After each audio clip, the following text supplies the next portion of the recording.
under the caveat that this is obviously an insane idea that will never happen, and there's a million things wrong with it, obviously.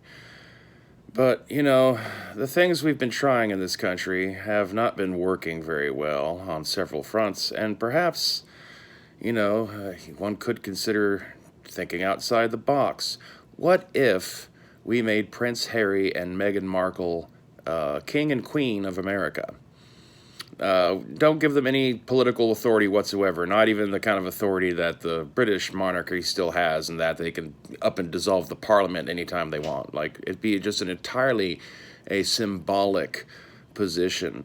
But, human beings kind of need their symbols, and the intermarriage of two peoples at a royal level has been a time-honored tradition across the planet for as far back as we can remember, in terms of things you can do to kind of heal a divide between two peoples who've been in a state of conflict for some time.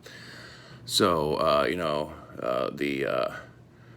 the representative demographics that are involved in having that royal family and the lineage that would emerge from it could, in a weird symbolic way, possibly do something to kind of maybe fix America's racial psychology. And hell, we can appoint like archdukes for like the other major demographic groups if they want and stuff. Like I said, it would just be entirely symbolic, but for a country that desperately needs to have some sort of like conversation on a topmost level about these things, like that can't really happen with the way our political system's designed. So one can make an argument that we need some sort of like elected representatives or appointed representatives who exist outside of that system that can, negotiate some sort of like point of conduct between these various groups.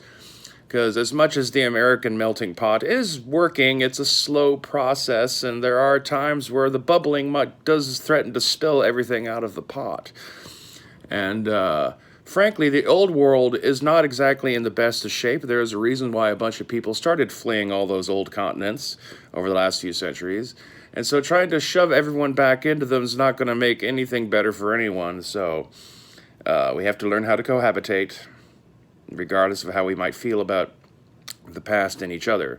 And so we need some sort of forward-thinking type of symbolism that people will accept instinctively. Human beings have lived under these sorts of arrangements where we have, like a noble family, at least 10,000 years, if not just kind of a core psychological tick of how our various kind of tribal clans arrange themselves in the wild.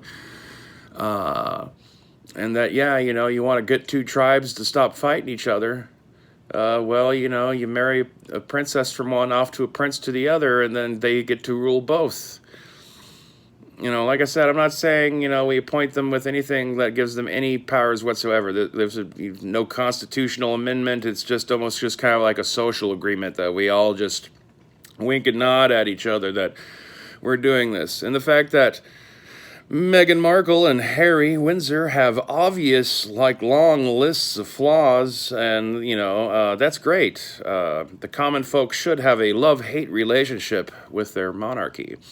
Plus, also, if we do this quick enough, it'll really piss off the Queen right before she gets out of here.